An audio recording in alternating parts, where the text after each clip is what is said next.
Hey everyone, welcome back to my channel. I hope you're all doing fine. I'm so excited to bring you here today's episode featuring Analia. For those who don't know her, she is a talented artist and an entrepreneur. She is a proprietor of Analia Beauty Academy, and it's a great privilege to be talking to you. I'm so happy to be here too. Yeah. How are you? I'm very good. Just been very busy, but very good. I got so my base is between like Thailand and India. So I'm just like, yeah, back and forth, back and forth. I came back for my 17 batch. It's done now, so I fly to Delhi tomorrow. Okay, you're leaving Delhi Just in a tomorrow. suitcase. Okay. Like I actually see you traveling a lot. How do you manage the time with the business and your travel schedule? Yeah, I think the goal is like just to prepare yourself mentally because when I prepare myself mentally, like I just get things done. Because sometimes, like when I have 3 days off, and when I'm not working at all, I just feel so lazy. But then there are times when I'm just working back to back for like a month, and I'm so active. So I think it's just about like mentally preparing yourself. Mentally preparing. Yeah, That your is brain is the strongest. ready for you. Okay. Can you tell us a little about like how you got started into this makeup artistry? How I started as a makeup artist, right? Yeah, yeah. I actually have told this before as well, but I never thought I would be a makeup artist because this was like 13 years ago. So it was not a very respected job, at that time. And it was Right. not very common. So my dad, being a Naga, we were, us Nagas, our parents like pressurized us to apply for civil services because we have our own reservations there. Right. So I did try for a year, and of course I didn't get through because my heart was not there. I didn't prepare properly. So then I told my dad, because I was always like, a daddy's girl and always falling by the books and doing everything he wanted me to do. So I was like, you know what, Dad, just give me a chance to do what I really want to do. And if it doesn't go well, I'll do what you want me to do again. Okay. So I started this. And then ever since I started, like there was no looking back. It's like my soulmate. Like it just happened so perfectly, just fell in place. Makeup artistry, it just came. And I think because of my schooling, it helped as well because I went to like 2, 3 boarding schools. Right. So that's why like I got good networking network. So that kind of helped. And then because I got my clients, then girls started following me in the makeup industry, or like girls who like makeup, and brides. That's how then brands started connecting with me for collaborations. And then from there, I started my own makeup brand and then academy, and that's how it all happened. All right, all right. I mean, like you knew from the beginning that one day you will be a makeup artist, something like. I mean, like, you had a dream. No, Or? I didn't have a dream. Okay. Actually, like I was saying, I was preparing for my civil services, and then my friend at that time in Punjab, she was the biggest, like best makeup artist. Okay. And she was my childhood friend, and she was my senior friend, and she told me like, Nana, my nickname is Nana. Okay. She was like, Nana, why don't you're so good at your makeup, so why don't you like also become a makeup artist, just brush up your skills. Then I was like, okay, I think so. You know what? I need to do that because at that time, I knew I didn't want to appear in the civil services. And I was like, the world is so competitive. Like if I try to learn a new skill, I'll be, lagging behind because everyone's so competitive. So True. I need to like brush up the skills which I already have. Right, right. And then I did exactly that. I brushed up my skills, which I already have, which I'm good at, and just made my passion my career. And so even till now, when I'm working, like I don't feel like I'm working. People ask me, how do you travel so much? Don't you get tired? But like my passion is my work. So I love it. I enjoy it. That's why like just you just follow your passion and then money will follow along. Okay. I mean, like it takes a lot of money to actually travel. No, but I want to clarify that my clients, when I travel, like destination weddings and all, of course, you don't pay for it. The client takes care of that. So yes. All right, all right. The Yeah. context of then. Huh? What's the biggest misconception people have about makeup artists? Like, for example, from a wealthy background. Okay. Like, what's your take on that? I think, yes, people say that, I mean, I mean, the comments that I get on my YouTube is like privileged background, or like it's not her money, it's the family money, corruption, or whatever stuff, which I get, and I'm immune to hate comments because I've been brought up from a political background, so I'm used to turning a deaf ear. But so yes, I will say that yes, I'm from a privileged background for sure, and that has helped me with my clients, especially getting high-end clients. Yes, definitely. But I want to say that it's not because of my dad that. No, okay, example, if you're a bride, you're not going to book me because I am somebody's daughter. You're going to book me for my skills. What if I have terrible skills and this I'm somebody's daughter? I cannot mess up your, face on your wedding day. So I think it's, yes, I'm definitely privileged to come from a good family background. I'm so glad to be my dad's daughter, but it's because of my skills that my clients hire me, not because of my background. Right. I mean, that is so true. Like usually people tend to have this quick judgmental Yes. thing about, they have this misconception about being in a wealthy family. Yeah, You it's can do just anything, something like that. yeah. And honestly, like for me, I really respect people like who earn on their own, because I've seen so many stories from like rags to riches or riches to rags. You can be from a really rich family background, but then in our own Nagaland society, you see how many people were like ministers' kids or like some big shots kids, but then the parents cannot support you forever. Then they become like drug addicts or like, and then they become poor. So for how long can they sustain you, right? And then you see stories like who are come from humble background, and then because of their hard work or because they studied, or like they are officers now. Right. So I think people who like just complain are just the ones who are just giving an excuse for their failure. True. Anyway, you talked something about like you dreamed to be someone in a civil service, something. Yes. Right. I didn't dream I was put there. Oh, all right. So like, do you think you made your dad proud about your work? So of course my dad wanted me to be in the civil services or to be in a bureaucrat, because he was a veteran politician. So initially he was not very happy, but then I just told him to give me a chance once, and my dad passed away almost 10 years ago. So even at that time when I started my career, it was about like 2-3 years, I guess, when I started. So I started getting a little popularity. So when my publications would come on newspapers and magazines, he would be so proud of me, even with that little success. So I think where I've come now from back then and now, like he would be really proud of me. Right. How do you see the makeup industry evolving in the Northeast region? What do you think about that? I think when you compare from the past at least 7-8 years, it has really evolved. Earlier, because we are obviously tribals at the end of the day, so when I started, people did not believe in the concept of booking a bridal makeup artist. They were like, if you even like look at your relatives, like friends, earlier back then, I mean, I'm sure you're very young, so maybe your older siblings or somebody, like no one really booked a makeup artist, it was just by themselves, or they would call just somebody from the parlor and just get it done. Now it's like a thing, like because your perfect pictures, your perfect makeup has to be there now, even in events like for birthdays or graduation, everyone just wants to look perfect. So it's really, really booming. True. So I think it's got a huge potential. Right.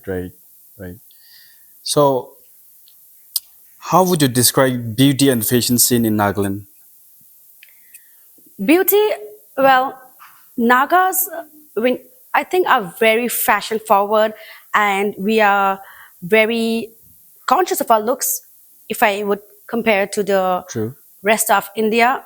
And even when I see like a normal person on the road, or when I compare to the other parts of India, like the normal person just on the road would just be like somehow well put together, So I think fashion and beauty has a very big market in our state, the market. So which is why I'm also trying to grow my brand, Analia Beauty, and I'm trying to focus mainly on Nagaland. Of course, I want to go pan-India and international, but I'm trying to build my brand specifically in Northeast, Nagaland, and then Northeast, and cater to our skin type, to our eye shape, to our features. True. 5 years down the line, your brand or your academy? All over. The whole thing will be all over 2 years down the line. 2 years down the line. Okay. What role do you think makeup artistry can play empowering people and celebrating their identity? Well, I think makeup, it really boosts a person's confidence. So, and especially a lot of women I've trained as well as for like personal makeup, not professional. They take out so much time for their household, for the children. They forget to take care of themselves, and for me, beauty is definitely in the eye of the beholder. But when you groom yourself, it just makes you feel more confident, makes you feel younger. So I think it's really very important. Right, right. And of course, but having said that, I always tell my students when I teach makeup, makeup is not to conceal your ugliness. When I don't like it when people comment like, "Oh, so ugly and become so pretty." No, the goal of the makeup is to make you feel confident, make you feel like the best version of yourself, Very not true. to hide your ugliness. True, true. See, like talking about perspective, for a person who wants to start a makeup, not from a financial sound Yeah. background, what Yeah. what would you say on that? Okay, I would like to say on that is that a little promotion, but I know that there's so many students, so many inquiries we get, and yes, my price is a little on the steeper side when you compare. Oh, okay. Obviously, that's because of the training that I provide, my experience, the products that we give, and also not just makeup training, but I also like help them boost their career by giving them jobs or like with social media how to perform, and it's like an ongoing community that I create with my students. But for those who cannot afford, I really want to work with the government where the government will help pay for those students, and the students can get trained directly by me and my trainers. So that is something which I would really look forward to and hope that's going to happen in the near future. Okay. Do you have such schemes? Yes, there is some schemes. Okay. Very much. There is scheme. The government is doing a lot. There are schemes under the bridal makeup industry as well. It's all in God's plan now. I should not want more too soon. So for those who cannot afford, first of all, not just me, there are many other makeup artists in Nagaland from who you can get trained, and you don't only have to use luxury products. There are drugstore products as well. I always give dupes. Like if supposing I'm using a Chanel perfume, foundation, I'll give you the dupe of that, the drugstore. So they're always dupes. So you can obviously, but your pricing will also depend. Like if you're using very all drugstore products, you can't be charging it on the higher end. So there are always dupes. There'll always be customers for different price range. So that should not be a concern. But yes, if you're financially really on the very low side, then in that case, you need to intern under somebody, or like you need to work maybe in a salon or somewhere, get some finances, just save up and invest a little bit in your kit. Okay. Usually, like, how do you see, like, how many students do you usually get in a season? So for us, we tried. For me, I'm always a person who believes in quality over quantity. When it comes to, I'm also like somehow became an influencer. Right. So, but I hate taking like 10, 20, 30 photos. I just like 2 options. That's it. Like for me, I'm always about quality over quantity. So even with my students, I do like a maximum of like 14 students, because if I do more than that, the quality will get compromised. So maximum I take is like 14 students per batch. So it's like limited. Yeah, limited seats. Okay. Like I usually like watch your vlog, and you give much importance to this. What do you call this? Eyelashes. Eyelashes, right? Yeah, it makes a big difference. True. So I don't even know much, but then You notice that? yeah. Well, and the brush.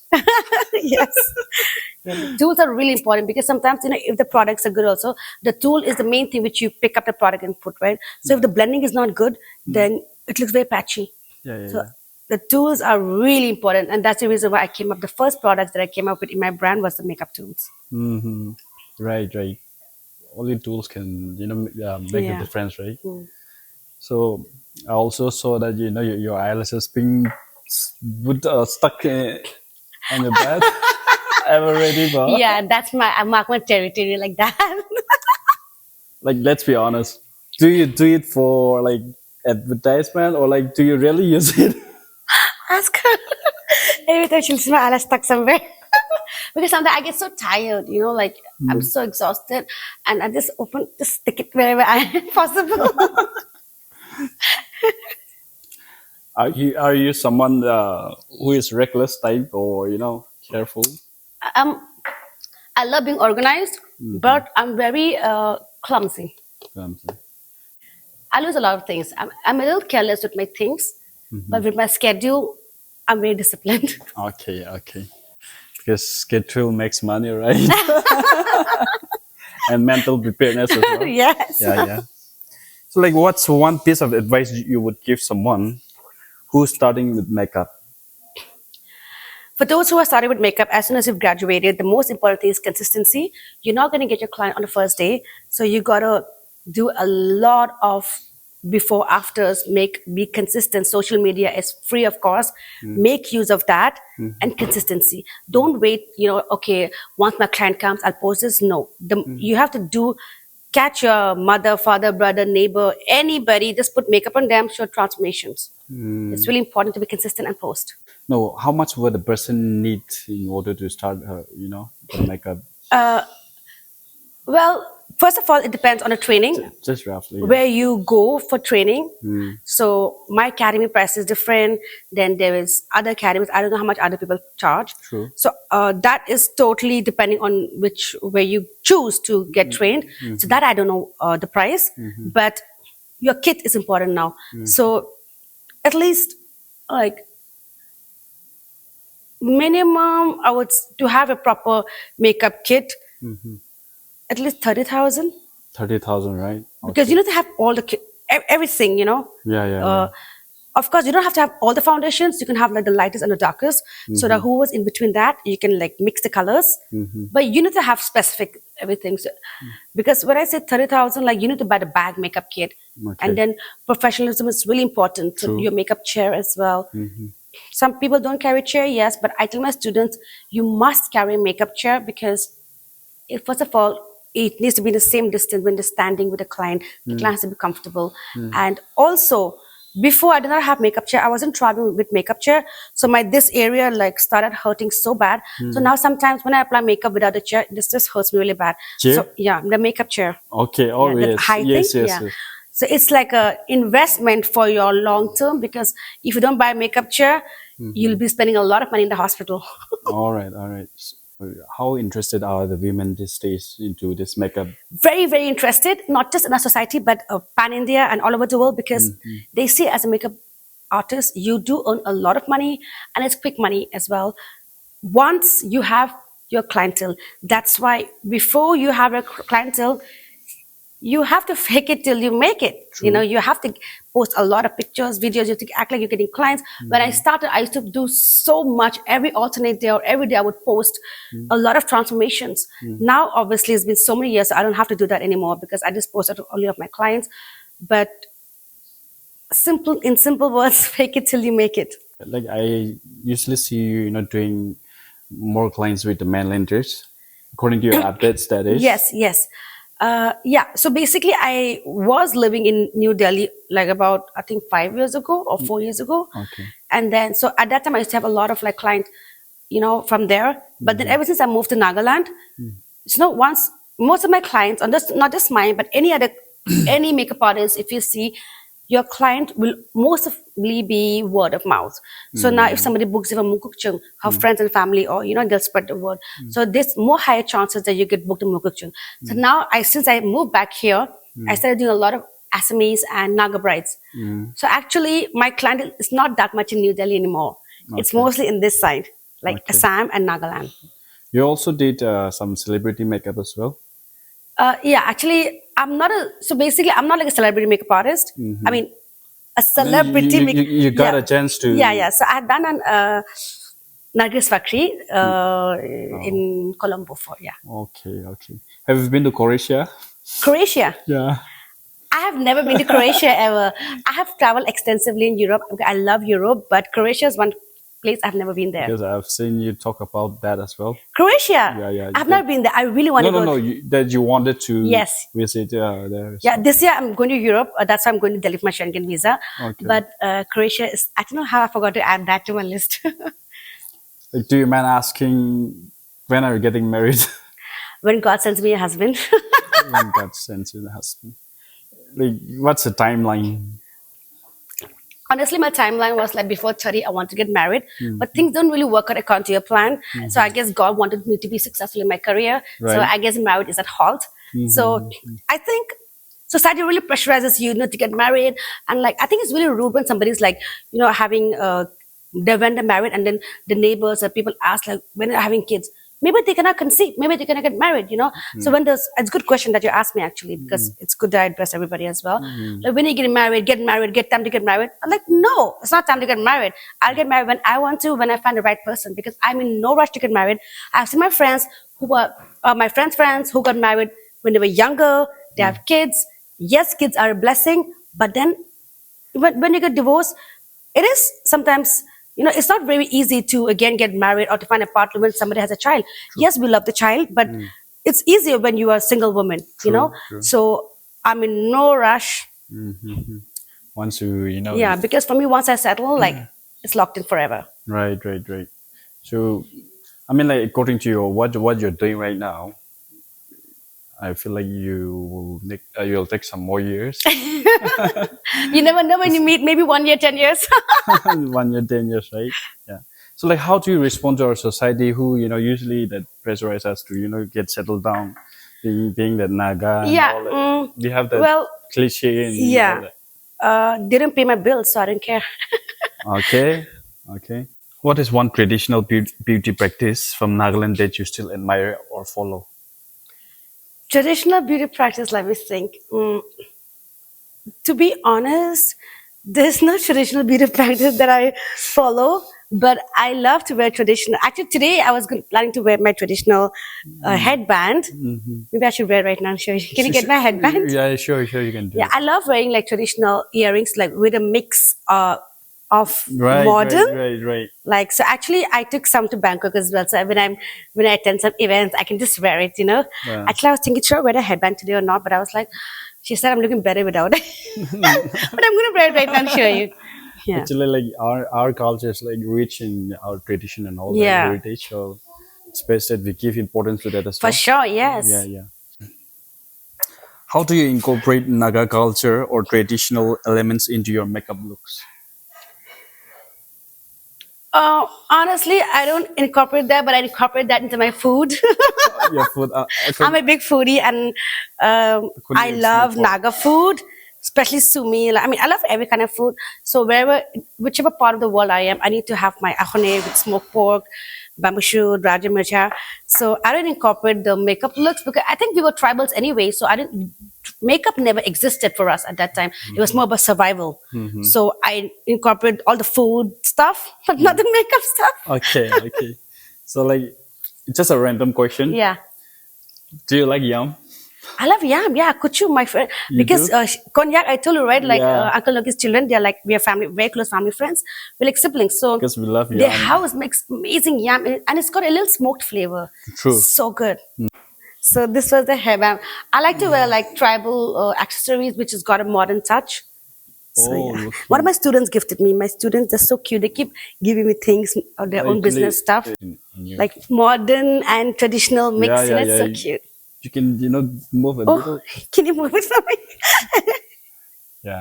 Thank you. Just want to- Like, what kind of makeup projects do you enjoy most? Weddings, fashion, film, or I am so my need. I can do all obviously because when I started, I was doing everything to see what's my take.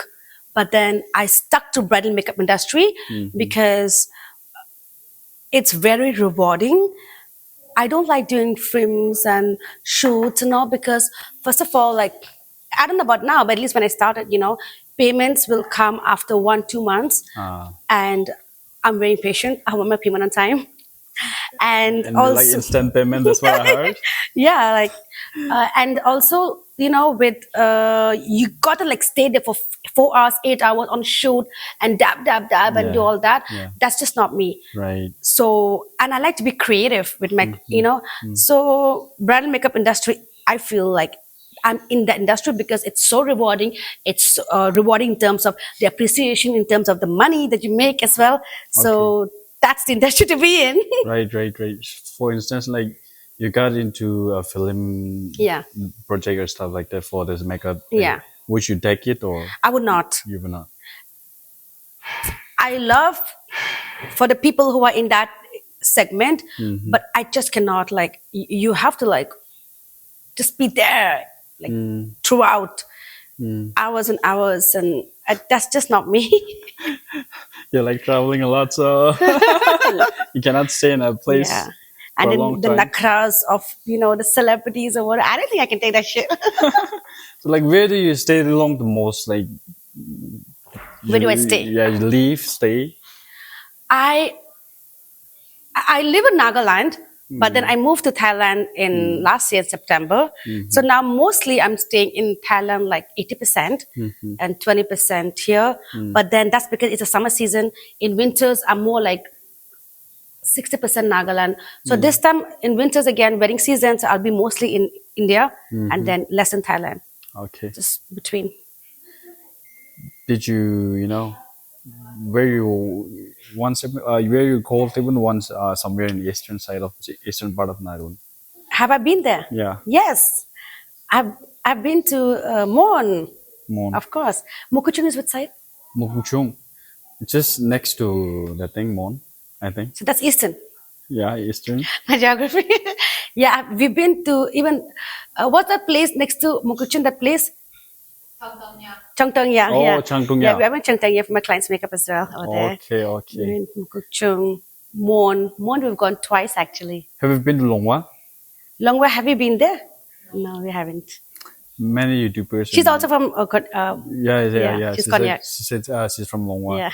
Yeah, like many YouTubers or from the mainlanders, they usually come there. It's a Yeah, because tourist it's place. so beautiful and it's got so much like culture over there, right? Right. Yeah. Yeah. Actually, we wanted to go to Longwa. That's where the Angs are there, right? Right. Is that? Right. Yeah, but then we had very less days because we had gone for bridal makeup, and then the time wasn't suiting, so we couldn't. But I definitely want to go there and also vlog. Yeah, obviously, yeah. Because I love to show like my mainland Indian people, and now that I've moved Thailand, I've got a few outside viewers as well. I want to show them my culture, Yeah. Like, what are the most trolls that you get through social media anywhere? Through YouTube, yes. So I don't get that many trolls because if you see I love seeing my comments and I'm a fighter. So sometimes my family and friends, they're like, just leave it. I'm like, no, I'm not going to leave it, because if somebody can be a keyboard warrior and, a lot of like influencers or content creators, they're shy. And then when some keyboard warrior, like write something, it demotivates them. And they don't want to do that anymore. Like, so True. I'm the spokesperson for them. Okay. So I fight back and I just respond to them like kill them with kindness responses. And some people, they get embarrassed. They just delete a comment or like, I need to give it off to them because they're just hiding behind that mask and writing. So I need to like give it off. So, but the comment that I get mostly is like, we covered the privilege part. They feel that, which I did accept. Right, but my accent. Your They were like, accent. it's so funny just because like, so in my latest vlog, somebody actually commented, don't copy the foreigners, wear Naga kind of clothes. I was literally wearing like shorts and a sleeveless top. I'm like, doesn't everybody in Nagaland wear that? Like it's so hot summertime, Yeah. That's weird. And then my accent, just because I don't have that thick Naga accent, doesn't mean that I'm faking it, like, yes, maybe I would have that accent if I grew up in Nagaland school and your accent becomes the people that you're surrounded with. And I was in a boarding school since I was like 6.5 years old. Yeah. So I grew up with like mainland Indians, like North Indians. That's why my accent is like more Indianized. And then that school was an international school, so a lot of like outsider people as well together. So I have a very confused Indian boarding school accent, I guess. So I want to address that. It's not a fake accent, Right. and it's not something to be proud of. Like it's not like a cool accent or whatever that I have. It's just what it is. I mean, we know who, like, what facts are and what are not, right? So I mean, there is nothing to be talking about the thing as well, to be judgmental, Yeah. because It's you just, grew up that way. So yeah, and if they feel like, and not just me, I've seen other people as well. Like if a Naga person has a little different, of course, there are people who put an accent, obviously, like they call the airport accent, airport jaikina, like, airport ponchikina, that accent Aisha. But yeah, like there are, like in Thailand now, when I'm in Thailand, if I say like, hey, can you give me this like bottle of water to my Thai friend? She will never understand. So I have to be like, pick up water, water. I have to talk in that way to make her understand. yeah. So when you're living in certain areas, somehow you adapt to that. I mean, and we have to like try to rather understand where we're coming from rather than passing commands on YouTube. And as a human, we are emotions human, so we get Yeah. emotionally sometimes disturbed. Though we try not to get involved in all that, right? Yeah. So we should be kind to each other as well. Yeah. Anyway, that will be the end. Thank you so Alright. much, for sharing your story. You're most welcome. Thank giving such an honest look at the industry and your unique perspective on it as well. I'm sure many of our viewers, they've learned a lot from you I hope so. on how to embrace their creativity and also, to navigate challenges and to embrace their creativity that is. So, do you have anything left to say for the viewers? That is. For viewers, or for anybody in this makeup artistry industry or anybody in Yeah, service yeah. industry, is you need to learn how to take criticism. When I say criticism, I mean constructive criticism. Because even my students, I keep teaching them, like, once the makeup is done, we give them constructive criticism. You can't just suck up and be like, oh, it be shibhala say, because your family members, your friends can be like, oh, it's so nice. But if it's not nice, the client is not going to book you. So you need to learn how to accept constructive criticism. Yeah. And for those haters, because we may get some hate comments, especially I would like you to support his channel, the new channel, but I'm so proud of you because you've been doing so well. Thank you. A lot of views, a lot of followers, subscribers in just 2-3 months. 1 month you took a break, so that's very good. Who just like hiding behind keyboard, those keyboard warriors, like, I think it just shows, it reflects on your mental state. Because a successful person or a person who's happy will never bother commenting negative stuff, True, so it just shows a state of mind. So I think you should like focus more on your state of mind than on somebody's accent or somebody's the way they talk or their clothing or anything else. True. You got it. Thank you. Yeah. Thank you.